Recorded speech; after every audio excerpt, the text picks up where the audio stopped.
And we are live. Hello, everyone. Welcome to the show tonight. On tonight's episode of Homemaking with Purpose, we are going to get into a few things tonight. One is going to be safe sleep for babies. My live cook with me, where I had a hit and a miss, strategies to help you with your spring cleaning, and just an all around chat. It should just be a fun show. So let's go ahead and get started. First of all, let me just crow a little bit. I just want to crow. My daughter in law, Charity Jordan, is going to be on Chicago Fire tonight. Yes, I knew she had a TV project she was working on, but she didn't tell us what it was. And then this morning, my son sent us an email that said she was going to be on tonight's episode of Chicago Fire. So if you are a Chicago Fire fan, check it out. If you're not a Chicago Fire fan, please watch the show just to give her some love. She is a petite powerhouse. So again, her name is Charity Jordan. So please watch it. And then you can find her on Instagram, I think at One Charity Jordan. I don't know. I'll find it and put it in the description box so you guys can send her a tweet or whatever, or on Facebook or something. But it's just gonna be so much fun to watch it and see her on there. Like I said, she's very petite, and I bet you'll light it up. So, okay, tell me in the chat if you're a regular viewer of Chicago Fire, and if you're on the replay, you can tell me in the comment section. Okay, so now let's talk about my hit and miss with my live stream of yesterday. So I got a comment from Sue wanting to know, do I know what character she's going to be playing? No, I don't. I just know she's going to be on there. Now, just to describe her a little bit, she's very petite. She's dark skinned, very petite. And I don't know how her hair is going to be. She's got long hair some days. Some days she wears it in like a little fro thing. And it depends upon what kind of character she's playing as to how she's going to wear her hair. So I don't know. I'm just excited about getting the opportunity to see her on a TV show. Let me just see if I could find a picture of her that I could share on here's, I think, yes. Okay, so I found a picture. So now let me share the screen. Let's see. Here we go. I just Googled her. And this is my daughter-in-law right here. So this is how she looks most of the time. But there's days when this is how she looks. And then this is her here as well. This is her. And this is the cast of, I don't think she was on the Underground Railroad. She was on the Wonder Years. So that's her. She was also in Selma as well, but that's her. So please, please, please, please, please be on the lookout for my daughter-in-law, Charity Jordan, tonight on Chicago Fire. So that's just going to be fun. So be on the lookout for that. All right. So and you guys remind me to say that again later on. So let's go ahead and jump into my hit and my miss on last night's live stream. So I just got the idea to cook live yesterday. I don't know why. I just thought it would be fun to do a live cook with me. I mean, after all, Leona makes it look so easy. And I was going to cook something really, really simple. I was just going to do a simple vegan tortilla soup. That's really easy to make. I make tortilla soup. Well, not tortilla soup all the time, but I make chili all the time. I make tacos all the time, enchiladas, different things like that. So I thought a vegan tortilla soup won't be that much different from a chili. Easy peasy. And I will admit that the soup was pretty easy to make.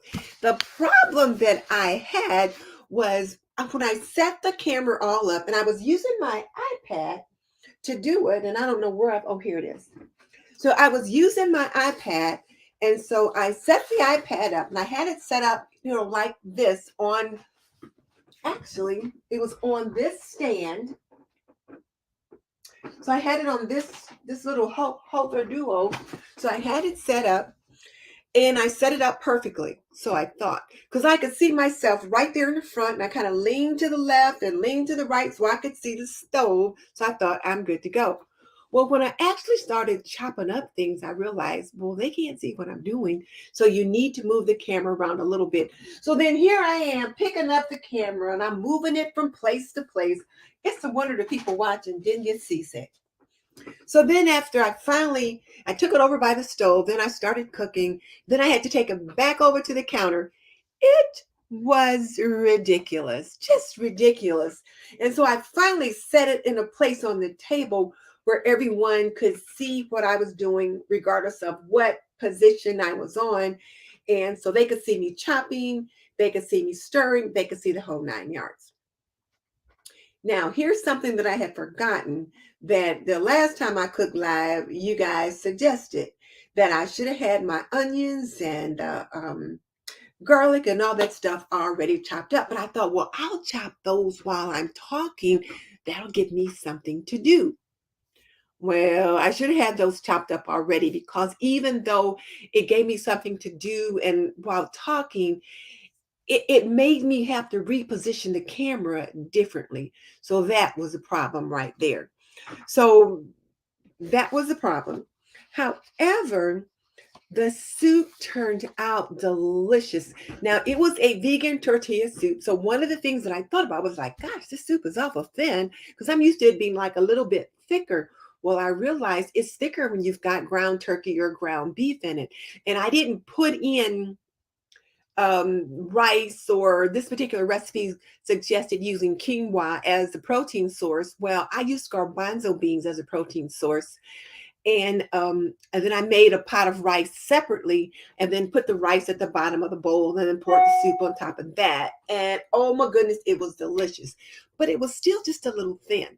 The other thing I realized was, usually when I'm making like tortilla soup or some kind of a Mexican dish, it's either ground beef or ground turkey. If it's tacos, and it's going to be ground, it could be beans and corn and that kind of thing. It's still a lot thicker because of the kind of a sauce that I have on it. Well, since this was a soup, it was more brothy. Now, I did have the option of putting in a few mashed potato flakes, because that'll thicken things up. But I thought, no, it's a soup. I'm going to eat it like it was. I'm going to put the rice in it. And it was really good. I wanted to put cheese on top and sour cream. Well, yesterday was our day for a vegan meal for dinner. So that meant no sour cream, no animal products. So no sour cream and no cheese. So when I sent my husband to the store to get the avocados and I put vegan sour cream on the list and some other things. And it was just a very short list. Well, he brought back cottage cheese. And I just said, well, thank you, dear. Now, I couldn't quite figure out how he got cottage cheese, because I looked at the list again, and it had on there vegan sour cream, but for some reason we got cottage cheese. So I thought, I'm just going to leave that alone.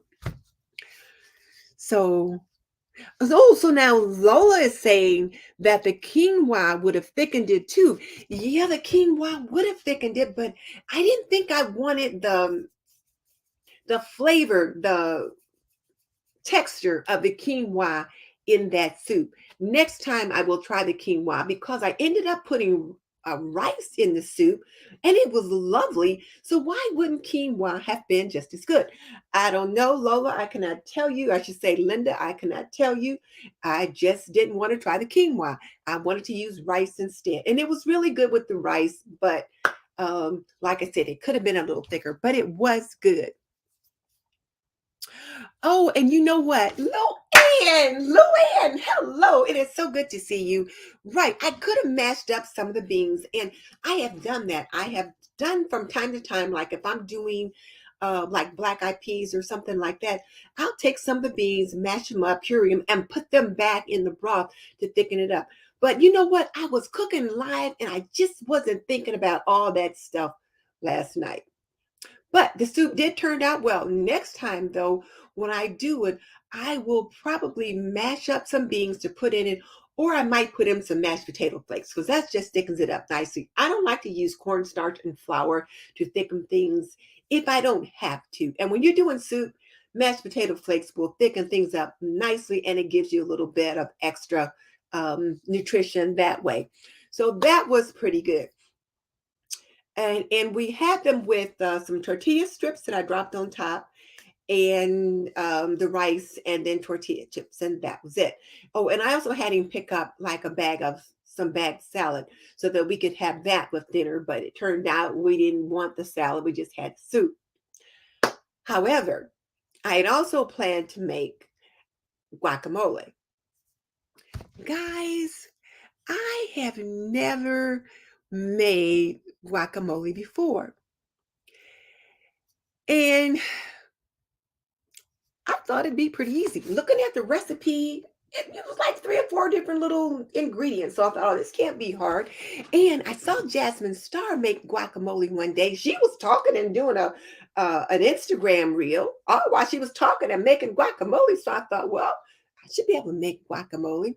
So when I sent him to the store, I had avocados on the list and the different things that I needed for the guacamole. I had everything, like I had the tomatoes, I had onion, and I had the garlic, but I didn't have any avocado, and I needed some more lime. So I had him pick those up with the vegan sour cream, which turned out to be cottage cheese when he brought it home. Anybody ever had that happen? There's this lady, and I can't think of her name. I'm going to find it, and I'll link it in the description box. But she has these videos that she does called Don't Send a Man or something like that. And she's got one that is hilarious that talks about don't send a man to the grocery store. And she talks about when she sent her husband to the grocery store and with a list and what he came back with. And I looked at it a couple of times and laughed myself silly. So then I had my husband watch it. And he just looked and he was like, that's not right. That's not fair because some of the things on the list he had done. But I'll find that and put it in there. But so have any of you ever had an interesting ingredient, shall I say, or an interesting situation when you've sent your husband to the grocery store? Tell me that in the chat. Because like I said, we ended up with cottage cheese. And I guess I'll be having cottage cheese and peaches this week because I do enjoy that. But yeah, so anyway, let me go back to see what people are saying. So yeah, quinoa bowl. Okay, so I'll try that. So Christian Jones had a quinoa bowl yesterday. So Lola says it was a learning experience. It seems like I wasn't familiar with avocados. No, I don't buy avocados often. I've only bought them once or twice. And the ones that I bought, maybe it just so happened that I let them sit in the fridge long enough that they softened up. But before I was able to like cut them and then you kind of twist them to get the pit out. But for some reason last night that wasn't working. So I just cut through the whole thing, got the avocados out, got the pit out to make the guacamole. So what I didn't know was that avocados need to be ripe or overripe to make guacamole. So when I unbagged the avocados, I was like, oh, they're nice and firm. These ought to be really good. I'm thinking like tomatoes, you want the nice firm tomatoes. I peeled those doggone those avocados, and it was okay. It wasn't as bad as it could have been, but people were probably cracking up watching me. I peeled those doggone avocados, got the pit out, that kind of thing, and then got them cut up. But I'm thinking to myself, these avocados feel awful firm. But I thought I got this new dish here and I was going to show it to you in a minute when I talk about my favorite things. But I got that new dish and I wanted to try it out. So that's part of why I wanted to make guacamole last night so I could try out the new dish. I put the avocados in that bowl and started trying to mash them up. And now let me show you that. So I did find the part on last night's live stream, part on last night's live stream. Man, why am I talking back to myself? Part on last night's live stream. Man, why am I talking back to myself? Part on last night's live stream. Man, why am I okay, I gotta fix this. Something's going on and I'm not sure what. Let me come back over here. Let me stop sharing. Okay. I'm not sure what I did, and maybe I should be able to share my video. So let me try this again. So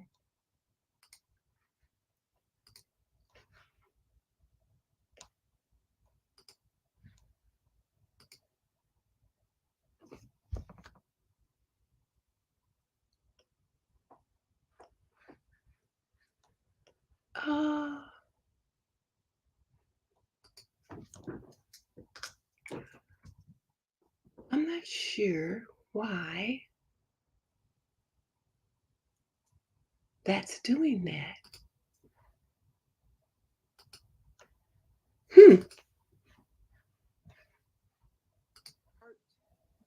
On last night's live stream.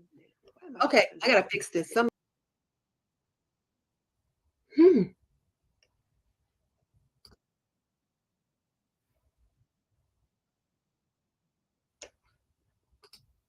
Well, maybe I can't share it because it's a live stream on StreamYard and I'm on a live stream. I don't know, but I had pulled up the clip to the point where it showed me trying to mash and, to pulverize the avocados in the bowl. Well, that wasn't working. So when that didn't work, I said, well, I'm going to put these puppies in my Vitamix. So I put them in the Vitamix and started trying to post that. Those doggone avocados were so hard, they would not mush up. So I thought, okay, skip the Vitamix. My food processor, which is like 30 years old, always works. So I got out my Emmy, put them in there, and it did start to chop them up finer to like I needed to do. I added a bunch of lime juice, but they still it still didn't mush up like it should. So I thought, okay, bag this. I'm not going to be able to make the guacamole because at this point, I started looking at my comments because I'm like, what am I doing wrong? And I know that the people were cracking up watching me. So a lot of the ladies were telling me, well, you need to have overripe avocado. So just like Luann was saying, laughing after, don't send a man. But Lola was saying, it's like I wasn't familiar. Well, yeah, I wasn't. I didn't know they needed to be overripe. So Janine Robertson, she is hilarious. And I will link her in the description box because you guys have got to see it. It is just so funny. And she does a bunch of different videos where she kind of makes fun of her husband in a sweet way. It's not meant to be malicious or anything like that, but it's things that many of us women will relate to. So it's just sweet. Deb, you will crack up. Yeah. So yes, Luann, all of this was on live. So here I am. If you remember, Luann, there was a DIY video I did a few years ago when I was just learning YouTube, and I was trying to cut those flowers with the regular scissors, not knowing that flowers had a wire stem in them, and I'm like going like this, and I'm doing all this kind of stuff. It was that bad. It was just that bad. I mean, I started out, I had this, and I'm like, I'm trying to get them pulverized, and it wasn't working. So then I put them in the Vitamix, and people are watching live, wasn't working. So I said, bag this, went and got the food processor, put it in there, and I'm going. The kitchen was a wreck. I had stuff everywhere because once here I am cutting up all these avocados and I'm peeling and all this stuff. So I tried to clear things off. I'm like, okay, I am not Rachel Ray. Definitely, there was nobody in the kitchen cleaning up after me. So I thought, okay, this is a fail. I just counted it as a fail. And then somebody said, well, why don't you make salsa? You have all the ingredients. And I'm like, oh, good idea. And my husband had seen this pile. He's like, what are you going to do with that? You're not going to throw that away, are you? Because I had this pile of tomatoes, pile of little onions, and then garlic ready to go in the guacamole. I said, no, I'm going to make salsa. He's like, okay, so we'll have that. I mixed that up. I took a taste and it was so doggone grainy and hard. I just dumped the whole thing in the trash. It was ridiculous. It was really ridiculous. And yes, Nguyen, that was all. Well, I didn't show it live when I dumped it in the trash because that was after it went off. But I was so discombobulated that the avocado was failed. And here I am live and people are watching. I forgot to plate up the soup. I learned a long time ago, don't cook nothing and not plate it up and do a taste. Well, luckily, I did taste the soup a couple of times while it was simmering, and I said that it tasted okay or that it was good because it was really good. And I'm going to put a picture of it on the community tab probably tomorrow because I just wasn't able to get to that today. But the soup turned out great. And I even had some for lunch today. Now, the guacamole is a different story. That was definitely a miss or a fail. And I thought next time I'm going to just buy that guacamole at Kroger. They have some that you can buy these individual little cartons so you don't have a whole bunch open. I don't know if I'm going to try that again myself, but I will be able to use my little mortar and pestle for some other things. So now let me check out the chat. I know you guys are cracking up on me. So yeah, Janine Robertson, I'm going to put her description box in there, and I can't show her on here because um, I don't want to get a copyright strike. But so yeah, Luanna's like, oh, Denise, it was hilarious. It was hilarious, but I just kept moving. And I didn't know that they weren't, I thought they were supposed to be like that, but I guess not. Yes, it is. I didn't delete it. I just went ahead and, because when you go live, it's live. And I just went ahead and let it upload. Boop, it does sound like an I Love Lucy episode. That was about the size of it. You know what, Hillary? That is a good description. It was like an episode from I Love Lucy. I have to tell my husband that. So then after dinner, he always helps me with after dinner cleanup. You guys saw him helping me do that on my last video. If you did not, link it below. He came in the kitchen. He just looked around. He was like, I don't know where to start. Because I had trays out and I had these bowls. I just had stuff everywhere. He was like, I don't know where to start. But we got everything cleaned up pretty good after dinner. So, yes, do watch it and you'll get a good laugh out of it. So, you'll definitely get a good laugh. Okay, so now let me see. I've just been chatting, but tonight was planned for us just to kind of relax and chat a little bit. You guys can make fun of me and we could go from there. So before I forget, for those of you who are just joining us or who are not aware, welcome to Homemaking with Purpose, where we bring to you the best information, ideas, and interviews on YouTube. I am Denise Jordan, your host, and the sponsor of tonight's episode of Homemaking with Purpose is Apron Diva, my online apron boutique. And our featured apron for the week is this one we call Tony. It's setting you up for Easter because you've got your Easter egg colors and your little bunny rabbit there. And also our Homemaking with Purpose, or rather our Homemaking 201 mentoring program, where it's an 8-week mentoring session for young homemakers, seasoned homemakers who need tweaking, and new brides or even housemen who need some help. So you can find out more about that by clicking on the tab up there where it says Homemaking with Purpose, and or send me an email. Okay, so now let's talk about safe sleep for babies.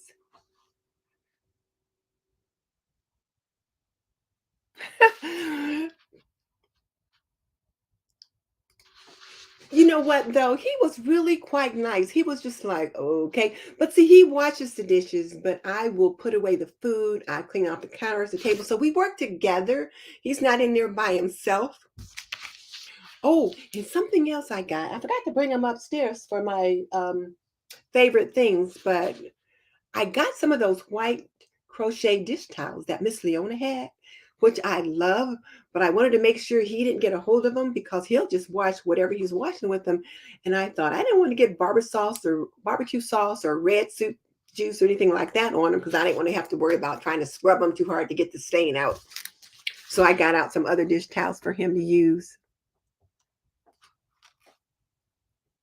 Oh yeah, it was fun. It was just fun. And it was a good learning experience, Barb. So it's like next time I'll make sure I have those onions and garlic and all that stuff already chopped and ready to go. I'll make sure I've got the camera positioned where you can see everything so I don't have to move it. And it was just fun. I think that's the best part. I think I've got a pretty good community here and you guys laugh with me and it's like, oh, poor me. So it was just fun. All right, so now let's talk about safe sleep for babies.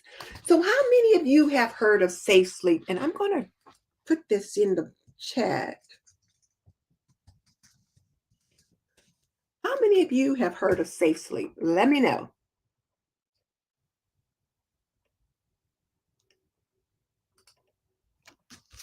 How many of you have heard of safe sleep? And if you've heard of safe sleep, where did you learn about it? So, various terms that, well, I've been involved with Safe Sleep for quite a while. It's one of my pet projects because infant mortality is huge. It's too huge in too many communities, but it is three times as high in the African American community as it is in some other groups. So Barbara said she's never heard of Safe Sleep. So Safe Sleep is a way of putting babies to sleep or putting babies down so that um, they don't so that hopefully they don't have a problem during the sleep and they don't wake up. It's creating a safe sleep environment for your baby. So Deb says she hasn't heard of safe sleep either, but she says they don't have any littles. Sue hasn't heard of it. Well, then I'm glad I decided to talk about it. And I'll tell you what made me think about it tonight was because I was on an in service earlier today and they gave some new information, some new statistics. And I thought, you know what? That's probably something that I should talk about on tonight's show. So that's why it's one of the pieces that we're going to address. So when we talk about the reason why we talk about safe sleep is because there is a situation called yes. Boom. That Lola said, is that putting babies on their back? Yes, it's putting babies on their back to sleep. Now, why do we do that?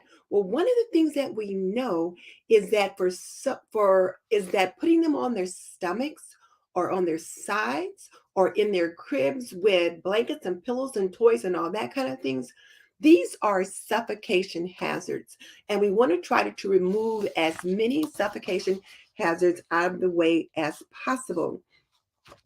And they came up with the principles related to safe sleep because they discovered problems that unsafe sleep environments often contributed to SIDS or sudden infant death syndrome. That's what today's young women learn about.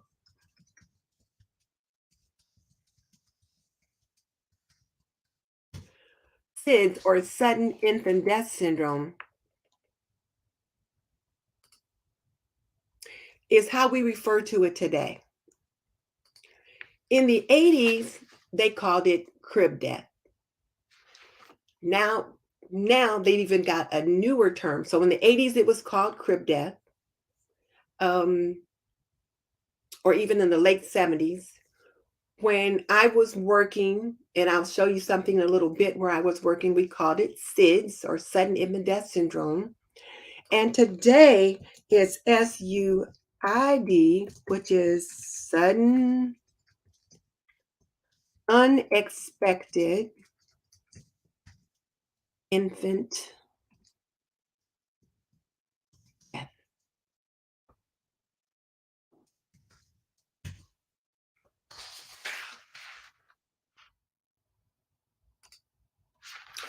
So this is the current term, or SUID, sudden unexpected infant death. And there's a lot of reasons that there can be a sudden unexpected infant death. But when we were looking at the statistics for Indiana, there were 105 deaths for a particular period. And I believe it was like for 2021. And 99 of the deaths were related to unsafe sleep environments. So when I say unsafe sleep environments, and I'll talk about what that is in a minute, but but that's why we say SIDS and is many of the deaths can be preventable or they're related to unsafe sleep environments. And I'll tell you what some of those things look like. So here's a question for you. Do any of you know of anyone who's experienced a sudden, unexpected infant death or had a baby to die of crib death or SIDS? Usually, if you ask that question in a room full of women, there's at least one or two women who will raise their hand that they know of someone who has had this experience. So that's why I wanted to make sure that I brought it up tonight so that you can share this experience. Now, not the experience, you can share this information. And then, like Deb was saying, well, we don't have any littles in our home now. Well, I don't have any littles in my home now either, but I do have grandchildren. So, one of the things as grandmothers, as aunts, as cousins, as sisters, we need to know about safe sleep so that we can pass that information on to our other women in our circle. So I'm doing that today, passing it on to the women in my circle here. So that's something to that I need for you guys to think about. So, and here are the ABCs of SIDS, and then I'll go into it in just a little bit more. But let me show you a quick video, and you'll get to see me in just a little bit different role when I had my community health nursing hat on. And our sorority put this video together. We hired someone to help us put this video together. Safe sleep habits are a critical part of caring for an infant and can lower your baby's risk of death. Your baby should sleep on his or her back in a safety-approved crib in your room for at least the first 6 months. Keep pillows, bumper pads, and other toys or blankets out of the crib to avoid suffocating your baby. And use a pacifier for the first year. For more information about safe sleep, call the number on your screen. You could save your baby's life. Okay, so you guys probably spotted me in there. Yes, you can see that video is about 7 years old. So that was me then when I was back in the day. But the video was made as a community service project by my sorority, and we would show that video in the community when we were doing safe sleep classes and just trying to bring awareness to the problem of sudden infant death syndrome and infant mortality.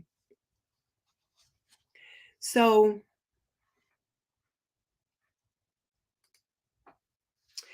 yes, Hillary, you're right. They changed recommendations for babies, and I won't say all the time, but when you had yours, they said sleep them on their tummies, wrapped in receiving blankets. Now, with the grandson, they say sleep on the back only. And Hillary, you're absolutely right in that now we know more. We know more, so that's why the information changes. And what we do know is that if you put them on their tummy, if you put them on their side, they can flip themselves over on their stomachs. And if they're not able to lift their head or lift their face, it poses a suffocation risk.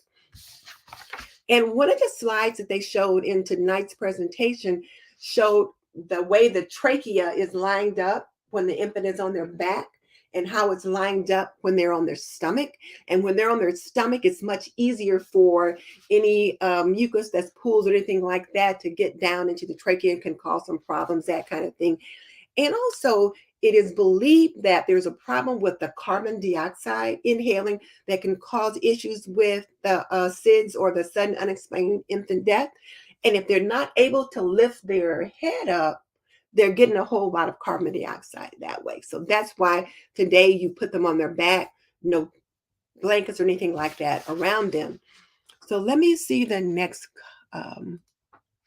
When my son had a baby, when my son was a baby, he wouldn't sleep on his back or side. He would only sleep on his tummy.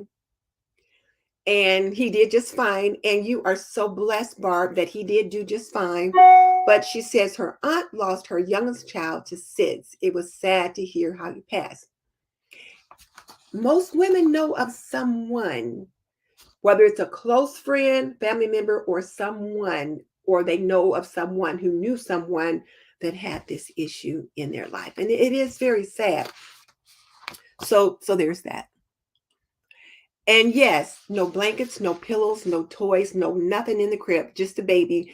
And you put them in a sleep sack. Let me go back just real quick to the video and just show you the baby and what she's got on.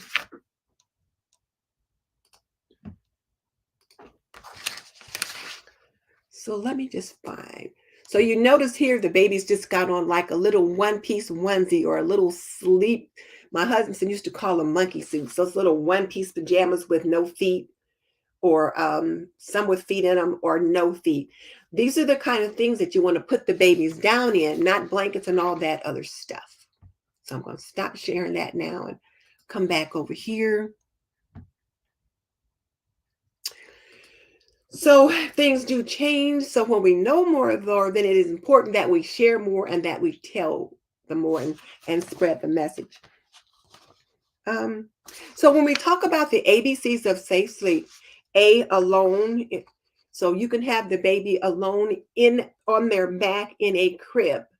So they can be the crib should be with a firm mattress, a firm surface, a bassinet, but no bumper pads, no blankets, no toys, anything like that. They can share a room with mom, but they can't share a bed. So no room with no bed sharing. Don't put them down on the sofa or anything like that, because again, soft, cushiony kind of bedding, they can roll over and can prove to be suffocation hazards. And then if you sleep with them, it is very easy to roll over on them, get an arm over on them. Sometimes pets and can inadvertently lay on top of the baby, maybe lay on the baby's face, and the baby can be suffocated or easily strangled in that way. So that's why we say alone, A, B on their back, and C in a crib. Yes, co-sleeping can be very dangerous. And if you think about it, one of the first episodes of co-sleeping that led to death that I can think of is an episode in the Bible when they talked about the woman who her baby died in the bed. And so she tried to claim another woman's baby. I can't remember who it was now, but they went before, I think it was King David, to try to decide who the baby belonged to and that kind of thing. So it's not a new situation, but it's something that I did want to have us think about tonight. And let's see. So when you put the baby down at any time, you want to always put them in a safe sleep situation. If they're napping, if someone else is babysitting for you or caring for the baby, if the baby's sick or fussy, even if you're breastfeeding, if you or the caregiver is exhausted, overwhelmed, if you're traveling or staying in a motel or hotel, the baby should not be sleeping in the bed with you. They need to be in a safe sleep environment. And the American Academy of Pediatrics recommends them on their back to sleep for every sleep. A firm crib mattress covered with a fitted sheet is the recommended sleeping surface, like the one you saw in the video. Again, room sharing without bed sharing is recommended. So they do want you to have the baby in the room with you for up to the first year so that you can monitor them. Avoid smoke exposure during pregnancy and after birth. If you're pregnant, the minute you think you're pregnant, they need to get some prenatal care. and consider offering a pacifier at nap time and bedtime. Now, this is kind of controversial because there's a lot of parents that say, I don't want my baby to take a pacifier. But what we know about pacifiers is that the sucking motion keeps the baby from getting into such a deep sleep that they're hard to arouse. So it just kind of helps with their wake reflex. So that's why pacifiers are encouraged after breastfeeding has been well established. So there's that. And then when you put them on their tummy, because of course they need to be on their tummy at times so they can practice pushing their little bodies up and turning their head and that kind of thing and getting stronger. Tummy time is supervised. It's not when they're left alone. It's when you're in there to watch them and interacting with them. King Solomon. Yes, Lola, thank you. I'm like, I couldn't remember. I'm like, King David? No, King Solomon, right? King Solomon was the one who had to make the decision about who the baby actually belonged to. And the one woman had, according to what I remember, had rolled over on her bed or slept on her baby, and the baby died in the bed, and then was trying to claim the other woman's baby. Okay, TJ, you you probably know about safe sleep since you've got two littles. So you're a younger mom than some of the other ones, and so I'm sure that you would have been taught this when you were in the hospital. But if not, I'm glad that you're on.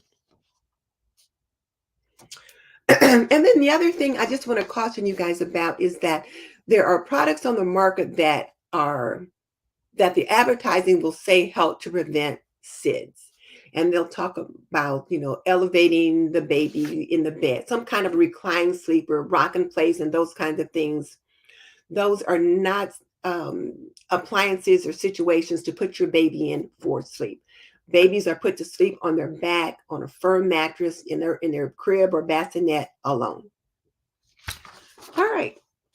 And then these resources come from the American Academy of Pediatrics and also from the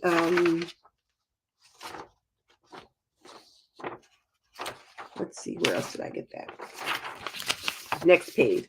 And also from the Indiana Department of Health. All right. And I think I've already engaged with the chat. So we kind of see what people are thinking in that regard. All right. So do you have any questions about safe sleep that you want to bring up?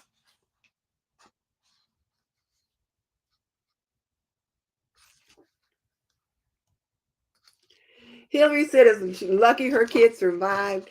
Also, her mom said she gave her baby cereal at a couple of weeks in the 60s, and now it's all different. Yeah, you know what? In the 60s, when my two younger sisters were little, my mom did the same thing. She started giving them cereal at an early age. But if you think about how many babies back then started having allergies to like wheat and different products like that, it was because they were introduced to some of these things too soon. Hey, and thinking about Wonder We Survived, I remember when we were kids and we would go to vacation Bible school, they would load all the kids on the back of the truck, drive us to the park. Now, all these kids are standing up in the back of the truck, drive us to the park for the vacation Bible school picnic, bring us back to church after that in the back of the truck. Can you imagine if someone tried to do that now? And look at it this way. When you think about 95 deaths in an entire state, that doesn't sound like too many. When you think about maybe 1 in or 10 in 10,000 deaths in a year, that doesn't sound like too many, unless that one is someone in your family. Then it makes a whole lot of difference. So if we can prevent a death related to an unsafe sleep environment, then of course, let's do that. If we can prevent a death, let's do that. And as Hillary said, things change, but the science changes. See, that's just it. The science changes. So since the science has changed and we've learned more, I shouldn't say the science changes. We've learned more about the science. So the science is better. We've got better diagnostic tools and things now. So that's why. Well, I'll be dog. How you doing? How you doing? I haven't seen you in a long time, Tammy, and I'm so glad to see you tonight. So Hillary says some people really need this information. She remembers her young sister-in-law, age 16, thought that babies got crib death from sleeping in the crib, so you had to use a bassinet. No, and at that time we weren't real sure what crib death was. And I remember there was a friend of ours that lived, their family lived next door to my husband and his family growing up. And we were all young, just newly married. I was probably like 19 or 20. We probably didn't even have kids yet, or maybe the babies were little. I can't remember. But I remember going over with my husband to visit his parents, and the two that lived next door came over, and the wife was crying, and she was younger than me because both these were younger than us. We were older. And what I learned was that their baby had died of crib death. And I was like, oh my goodness. I didn't know much about it at that time. I was a nursing student, so I hadn't graduated school yet. I was still in school. And it was just devastating. That was their first baby, and nobody could explain why. And sometimes, even today, they can't explain why. But,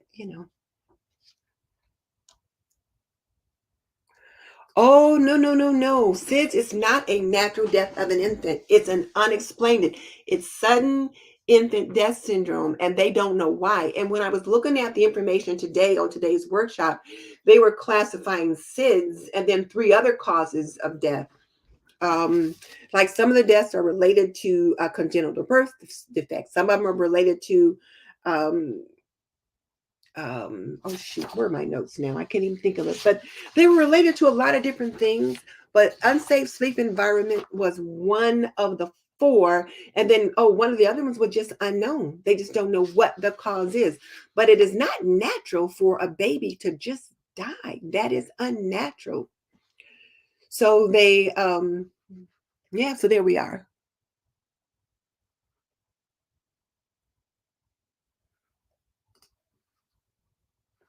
Yes, they've related SIDS to smoking and toxins in cigarettes as well as other things. So, yeah.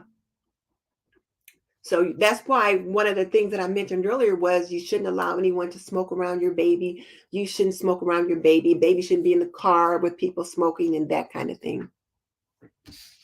So, okay. Let's make sure I got all the notes on that. I just picked out a few to talk about. Avoid alcohol and drugs. Those things lead to premature birth and death. Premature birth, that was one of the other things related to sudden infant death.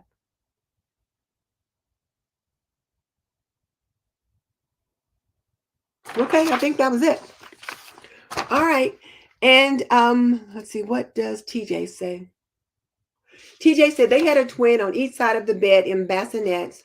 Parents responsible for each twin during the night. They didn't move them into the nursery crib until too big for bassinets. Yeah, because that's what they recommend now. They recommend room sharing, but not bed sharing. So you don't even let the twins sleep in the bed together. But we didn't always know that. And when we had our twins, we had a crib, heck, we didn't have a pot to piss in, barely had a window to throw it out of. So we had one crib initially, and both of them slept in it. Now, like I said, we didn't know better then. Now we do. Excuse my language too, guys. I'm sorry. I don't normally talk that way, but okay. All right. Well, so now I've mentioned what I wanted to mention in regards to safe sleep. For those of you that had just joined us, I did talk about my live stream hit and miss where I had a fail on doing a live stream. It was hilarious.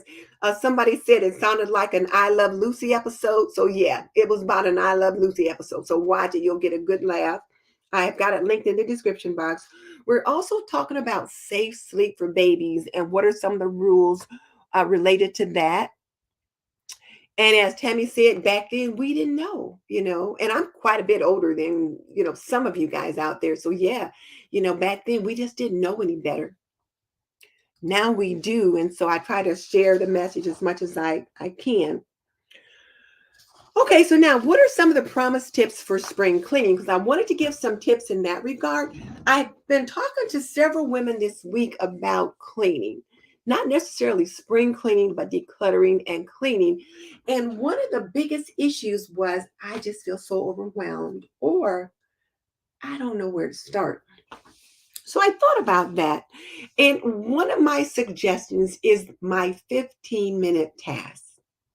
Make a list of the different things that you think need to be done, and then just and the things hopefully will only take 15 minutes each. If they take more than 15 minutes, then put them down twice or divide them in half and start there with your 15-minute task. That way, if you're overwhelmed, well, I can get this done. It'll only take me 15 minutes, and then mark it off, and you don't have to do anything else until the next day. That's one. The other suggestion that I have is Joe from Minimal Zebra. She does what she calls 10 minutes better. And I recommended that. And I'll link Joe's channel in the description box. It's not there yet, but she sometimes struggle with the ability to get motivated to get some things done. So she came up with what she calls 10 minutes better. And she'll work on one space for 10 minutes. Now, right now, my office is a hot mess because I've been working on 3 different projects and I got them all spread out all over the office. So tomorrow, I'm going to have to work at getting my stuff organized. But even if I just spent 10 minutes punching holes in the paper, putting them in the binder, throwing away the old tissue, putting the stapler back where it goes, putting the highlighter thing in the drawer. If I just spent 10 minutes clearing up a little bit, it'll be better. And then maybe I might come back and work 10 more minutes, or maybe I'll be encouraged after that 10 minutes. So I'm going to put her channel is called the Minimal Zebra, and it's Joe. You guys have gotten to know her. She's on here with us usually. I didn't see her pop in tonight, but she usually jumps on. But she calls it 10 minutes better. And it has helped her to do the things that she needs doing in her home. So if you've got, like, I need to declutter this desktop. So if I just gave myself 10 minutes, it's 10 minutes that it'll be better. The other one that I thought about was Michelle at My Everyday Wife Life. And we talked about this one last week, was her 30 bags in 30 days or her 1 box challenge. So what she does is Michelle puts a donation box in her pantry or her laundry room somewhere in her house. And as she's doing her decluttering in different spaces, she puts things in the box. And at the end of the month, she takes the box to the Goodwill or whatever her donation center is. When she's doing her 30 bags in 30 days, what she does is takes 1 bag, and I could probably fill up 1 bag just in this messy office, but you take that 1 bag and you just either go in 1 space, or you go into 2 or 3 spaces, or maybe you go into several rooms. And when you fill up that 1 bag, tie it off, dispose it, check off day 1 in your calendar or in your planner. And you do that every day for 30 days. And the decluttering that goes into the donation box or decluttering that goes into the trash, both of those count equally. So let's say I've got some different things that I'm going to put in the trash that I'm going to fill up, but maybe I've got things that's going to be going in my donation box, and I'll throw some things in that. And then Amanda, I think it's Melinda, Plain and Simple. I think she did something like you pick a number of how many items you want to declutter a day, and you do that. Maybe you pick 1 thing a day or 5 things a day. You're going to declutter 5 items a day, and you find 5 items to declutter, be it donation or trash, and you do that. And you do it for a month, and that will be better. Dana K. White at organizing for the rest of us, she does something she calls 1 hour better, where you work in a space for 1 hour and you leave it better than you started. Now, here's the thing. You don't pull everything out at once. So, for example, if I was going to do a 1 hour better in here, I wouldn't pull everything off the desk and put it over here and get everything and get it all corralled up and get it all over here on the sofa. So now all these areas are clean, but I got all this stuff over here on the sofa. That would be totally overwhelming, and you're not leaving it better. So your 1 hour better if you would work in one area in the space for an hour, and then you're going to put things away that need to be put away. You're going to throw away what needs to be thrown away, and you're going to put in the donation box what needs to be donated. And one of the things that Dana talks about is take it there right now. So with Fly Lady Cat, she says finish the process by, if you've got things that need to be put away, then you put them in a box or a basket, and then you use the last 2 to 5 minutes of your 15 minutes to take that box and put the things away, that you don't spend time running back and forth. But if you've got the 1 hour better, Dana says take it there now. You're not putting it in a box to put away later. You're taking it there now. Whichever works for you, try that. And then the other thing that I thought was interesting would be Sunday Dawn's Tiny Tidy Tuesday. Now, what she does is every Tuesday, she tidies up a tiny space. That tiny space could be my desk. The tiny space could be a closet. It could be under the bathroom sink. It could be a bookshelf. There's no time limit on that. You just tidy up that tiny space. You're decluttering, you're donating, you're cleaning, and once you're done with that space, it's better. So those are just some simple things that you can think about. And then one of my friends, Stephanie at Creatively Miss Me, she has a whole list of challenges where you can jump in on that right now are dealing with clutter, decluttering, or cleaning. I've got my own challenge, which I am encouraging you guys to join, which is my spring into clean.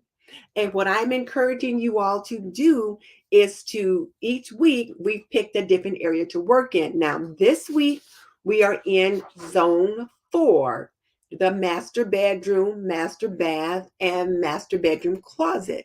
So you would pick 4 things in the master bedroom, master bath, master bedroom closet. Out of all those 3 spaces, just 4 things to work on for 15 minutes each. I picked this week, I want to work on the drawers to our bed. Like we've got 2 drawers on each side of our bed because it's got like a platform. And I want to reorganize my husband's things and my workout things and t-shirts. So I'm going to spend 2 days, 2 15-minute segments working on my things and 2 15-minute segments working on his things. And that's the job that I'm going to do in my bedroom this week for my 4 15-minute tasks. Keeping in mind that daily maintenance is ongoing. So daily swish and swipe, I do. That's ongoing. 1 load of laundry is ongoing. Unloading the dishwasher every day is ongoing. Those things are ongoing. Now, one other thing too, for those of you that are dealing with depression and are completely unable to just put 1 foot forward to get anything done, then what you want to do is give yourself 3 things to do that you must do every day that make a huge difference for your home. One of those things should be doing the dishes. The second thing should be making the bed. And then the third thing, you can kind of decide what's going to be the most important for you. For me, like, the dishes, the bed, and the swish and swipe in the bathroom. That way, at least things are presentable for people to be able to get in there. Somebody else, it might be laundry that you want to try to do every day. Because if you don't, it gets away. And then you have these piles and piles, this mountain of clothes to do. But think about what is it that you can do. Okay, so now let me just see. So that's why I'm inviting you guys to do that. And then if there's nothing to declutter in those areas that you're looking at, then you can deep clean. So it's only Wednesday, so you've got the rest of the week to finish your 4 tasks in your zone 4, which is the master bedroom, master bathroom, and master bedroom closet. And then next week we'll be on zone 5, which will be the living room or the family room. So let me know, what were you guys able to do this week? So what have you been working on? What did you get done last week? Because last week we were on zone 3, which was the main bathroom. Oh, that startled me. Which was the main bathroom and one other room. So tell me in the chat what you were able to get done. And then what are your plans to finish out this week? Okay, so there's that.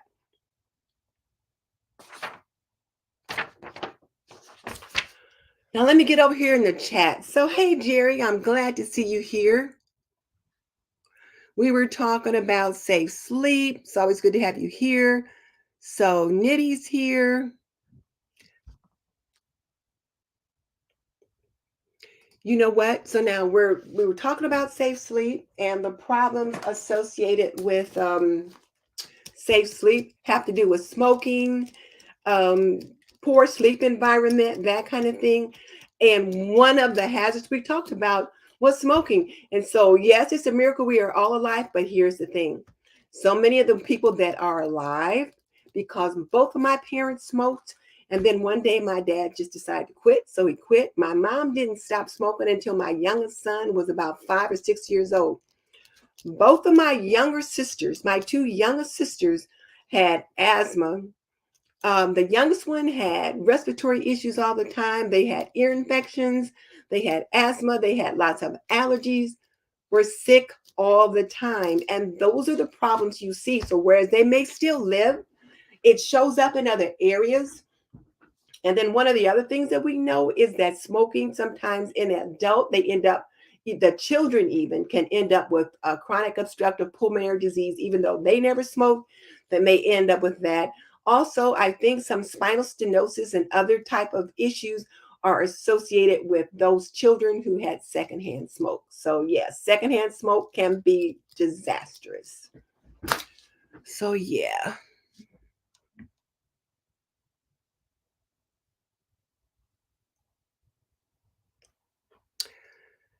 Okay. So Christian Jones says those always help. The dishes help her to relax. Yes. Like sometimes my husband will say, well, babe, I'll get the dishes. I'm like, no, I want to do it. Because sometimes just standing there at the sink, I'll put on a book on my Kindle and I'll listen, or maybe I'm playing a YouTube video and I'll just watch dishes. And it's just so relaxing to do that. So Hillary says she treats herself to ice cream every Wednesday. I got some ice cream I'm going to eat after the show. Oh, thank you. That is so kind of you, Hillary, calling me sweet. So Barbara started cleaning and decluttering under her sink. It's been long overdue. That's just it. We all have something that's long overdue, so we can do that. Uh, Christian said this week she's been intentional about 15-minute tidy stops. Boom! I'm so glad. I'm so glad to hear you say that. You said it's really been helpful. Lola says her weekly zones are on a different schedule. That's okay.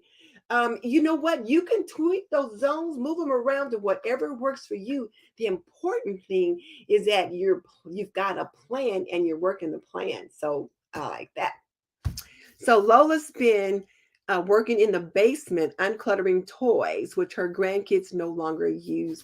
You know, I don't have a lot of toys here. I have some, but not a lot, because my grandkids, none of them live close. So when they come, we'll pick something up, or they've outgrown whatever was here, and But yeah, I get it. So Barbara plans to finish cleaning under the sink, finish laundry, and get items to be donated out of the house this weekend. Next week, she's going to start on her hall closet, shredding paper and donating old coats. I like it. So yeah, you know what? I'm thinking that just these little conversations with us and planning what we're going to do each week for our 4 15-minute tests have been helpful. Somebody left me a comment in a video and said that she found them to be helpful as well. So yeah. So Jerry, what you got going on this week? And I don't know if I mentioned it or not. I got the picture you sent of your babies. So yeah, it was good to get them. All right. So what do you guys got going on this week? Well, while you guys are typing in what you got going on this week, let me show you. Oh, what time is it? Oh, I gotta hurry up. I forgot to mention again, my daughter-in-law is going to be on Chicago Fire tonight at 9 o'clock. She's in the cast tonight. I don't know who she's playing, but her name is Denise Jordan. Let me show you what she looks like again, so that you can pick her out. This is her right there. This is her. This is her. This is her.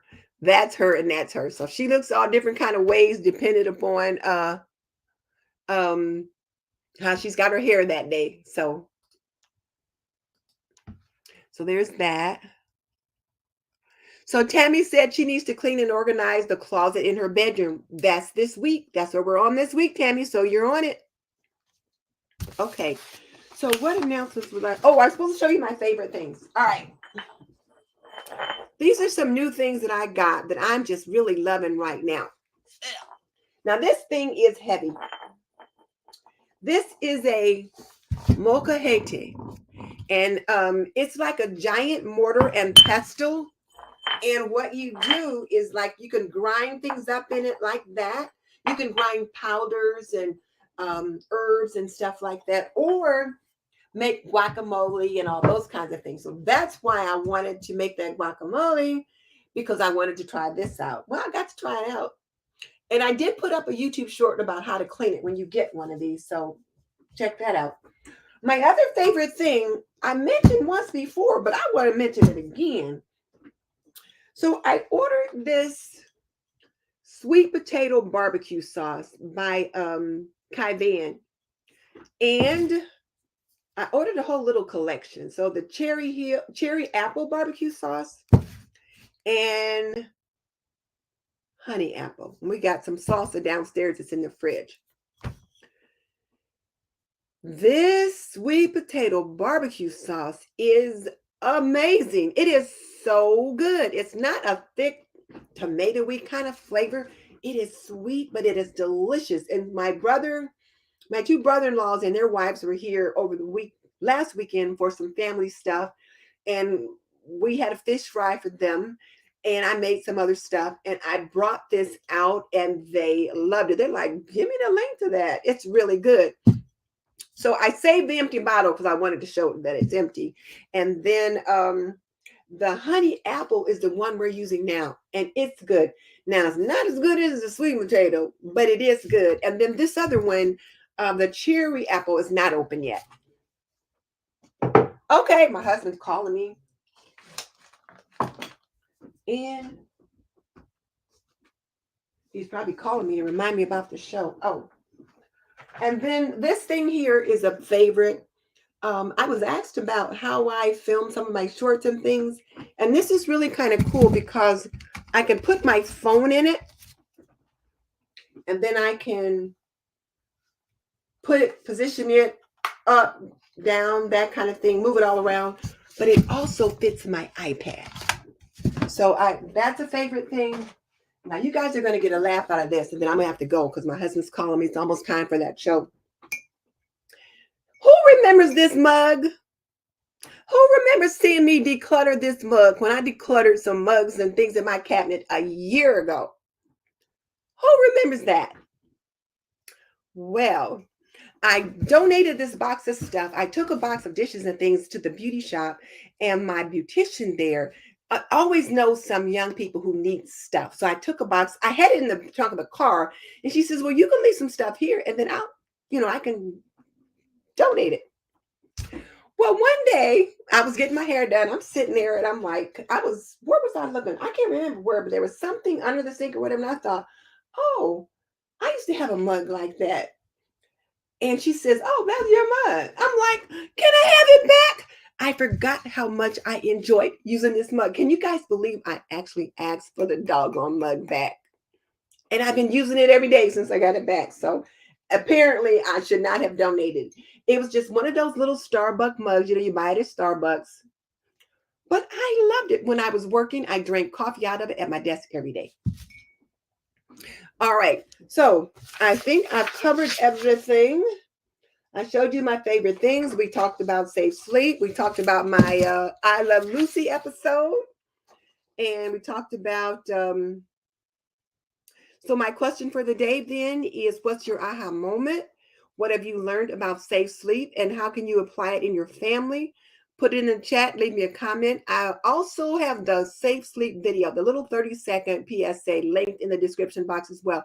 Please share that. Please share that. All right.